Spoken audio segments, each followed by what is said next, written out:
जय श्री गणेश दोस्तों। हमारी आज की कहानी का नाम है बदलाव। कहानी अच्छी लगे तो प्लीज चैनल को सब्सक्राइब कर लीजिएगा। अब शुरू करते हैं कहानी। अरे सुनीता, कहाँ मर गई? कोई काम कहो तो उसी में घंटों बिता देती है महारानी। बाथरूम में कपड़ों का ढेर देखकर राजेश्वरी अपनी ननद की बेटी पर चिल्लाई। बस अभी आई मामी छत पर। सुनीता अपनी बात पूरी कर पाती कि राजेश्वरी की आंखें गुस्से से लाल हो उठी। मामी की बच्ची, कपड़े क्या तेरा बाप धोएगा? समझी तो तू नैन मटक्का करने गई थी। हमारी नाक कटवा कर ही तू रहेगी। बस आज कल में ही तुझे यहाँ से ना भगाया तो मेरा नाम राजेश्वरी नहीं। पैर पटकती वो कमरे में चली गई। सुनीता जब पैदा हुई थी तब उसकी माँ को एक पंडित ने कहा था कि आपकी बेटी सौभाग्यवती है। बात सही भी निकली। सप्ताह भर के भीतर ही उसके पिता की एक जमीन, जिस पर 8 सालों से मुकदमा चल रहा है, फैसला उनके हक में हो गया था।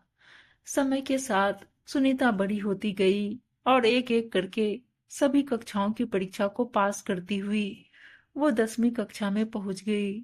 उसने पिता से कहा कि 10वीं के बाद मैं साइंस लूंगी और डॉक्टर बनकर सबका इलाज करूंगी। तब उसके पिता ने उसके सिर पर प्यार से अपना हाथ फेरते हुए कहा था, जरूर बेटी, इधर तू डॉक्टर बनी और उधर तुझे क्लिनिक तैयार मिलेगा। 12वीं की पढ़ाई के साथ साथ वह मेडिकल के एंट्रेंस एग्जाम की तैयारी भी करने लगी थी। उसकी आंखों में हजार सपने पड़ रहे थे। एक दिन स्कूल से आई तो देखा कि उसके पिता को एम्बुलेंस में ले जाया जा रहा था। वह घबरा गई। पड़ोस की एक चाची से पता चला कि उसके पिता को हार्ट अटैक आया है। उसने रोती हुई अपनी माँ को दिलासा दिया और अपने पिता के ठीक होने की ईश्वर से प्रार्थना करने लगी। शायद उसकी प्रार्थना में कुछ कमी रह गई थी, तभी तो उसकी आवाज भगवान के पास नहीं पहुंच पाई। उसके पिता ने अगले दिन का सूरज देखने से पहले ही दम तोड़ दिया। वह एकदम से टूट गई।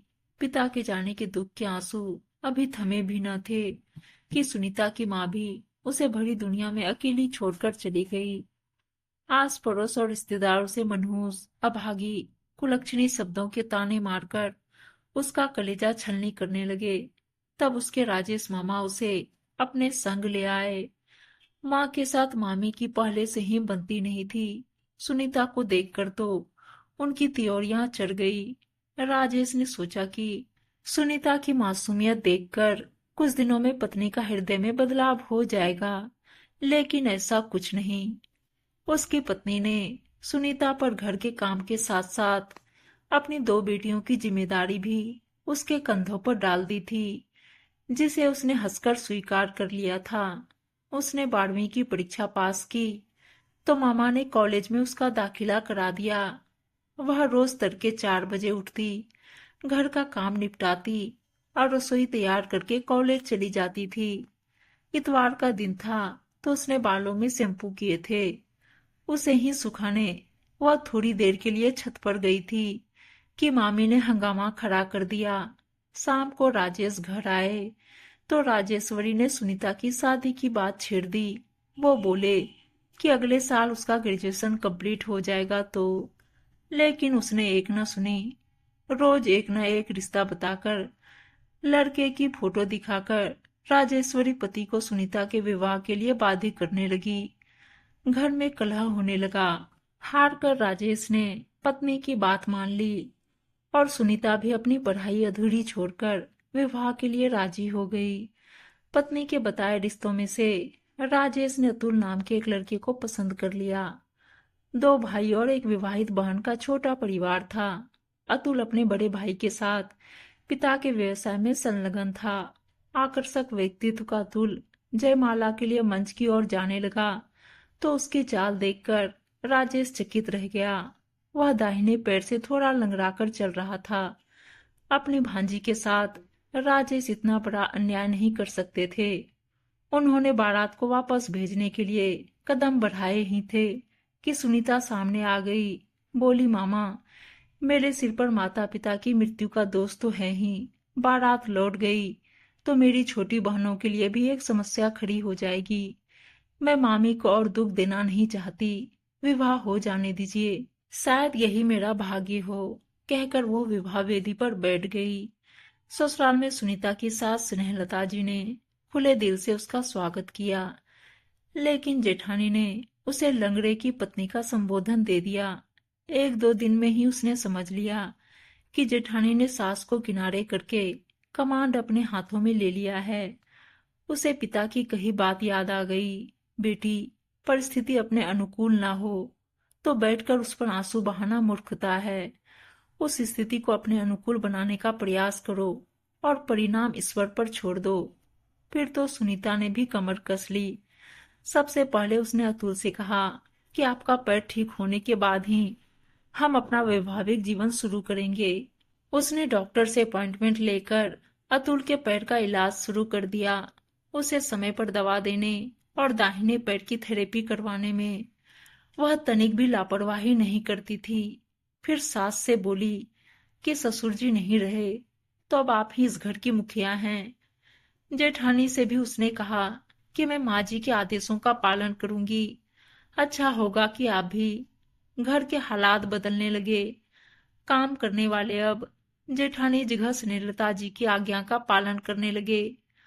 बदली हुई स्थिति को स्वीकारना उसकी जेठानी के लिए आसान ना था, लेकिन एक दिन अंततः उसको भी अपने हथियार डालने ही पड़े। अब वह अपने देवर को लंगड़ा नहीं बल्कि अतुल भैया कहने लगी थी। बदलते हालात देखकर उसके जेठ बहुत प्रसन्न थे। किसी ने ठीक ही कहा है कि दिल से कोई काम करो तो सफलता अवश्य मिलती है। सुनीता की मेहनत भी रंग ला रही थी। अतुल के पैरों में सुधार होने लगा था। अतुल अक्सर सुनीता से कहता कि तुम मेरे जीवन का सूरज हो। सुनकर वह बस मुस्कुरा देती थी। एक दिन अचानक अतुल की छोटी बहन नित्या अपने मायके आई तो सभी की आंखों से खुशी के आंसू बह निकले।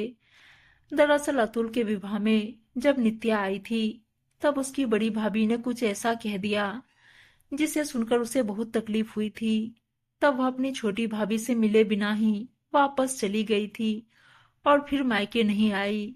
सुनीता को जब सारी बातें मालूम हुई तो उसने नित्या से फोन पर बात की और उसे समझाया कि परिवार में छोटी छोटी बातें तो होती ही रहती है, इसके लिए अपनों से रूठना तो सही नहीं है। माँ जी आपको याद करती हैं और दोनों भाई भी। कहिए तो मैं आपको लेने आऊं। नहीं भाभी, मैं खुद आ जाऊंगी। कहते हुए नित्या का गला भर आया था। महीनों बाद अपनी माँ भाई से मिलकर नित्या का चेहरा खुशी से खिल उठा था। सुनीता के मिलनसार व्यवहार के कारण अब उसकी जेठानी का हृदय परिवर्तन हो गया था।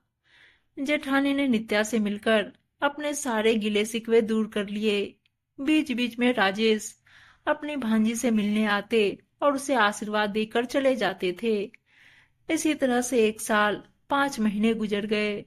एक दिन सुनीता अतुल को लेकर डॉक्टर के पास गई और वापस आने पर घर वालों ने अतुल को अपने पैरों पर सीधा खड़ा देखा तो सभी बहुत प्रसन्न हुए। उसकी माँ तो खुशी से रो पड़ी थी। उन्होंने बेटे को प्यार किया और जब सुनीता उनके चरण स्पर्श करने के लिए झुकी तो उन्होंने अपनी बहू को दूधो नहाओ पूतो फलों का आशीर्वाद दिया। फिर उसका मस्तक चूमते हुए बोली, मेरी बहू सौभाग्यवती है। किस्मत के खेल भी निराले हैं। विवाह के 6 बरस तक सुनीता की जेठानी की गोद सुनी थी और अब सुनीता के साथ साथ वो भी गर्भवती थी। 9 माह पश्चात सुनीता एक बेटे और उसकी जेठानी एक बेटी की मां बन गई। स्नेहलता जी के दोनों बेटे कारोबार में व्यस्त हो गए। उन्होंने दोनों बहुओं को घर की जिम्मेदारी सौंप दी और स्वयं अपने पोते पोती के साथ खेलने में मगन हो गई। उम्मीद है दोस्तों कहानी अच्छी लगी होगी और अच्छी अच्छी कहानियां सुनने के लिए चैनल को सब्सक्राइब और वीडियो को लाइक शेयर जरूर कर दीजिएगा। धन्यवाद दोस्तों।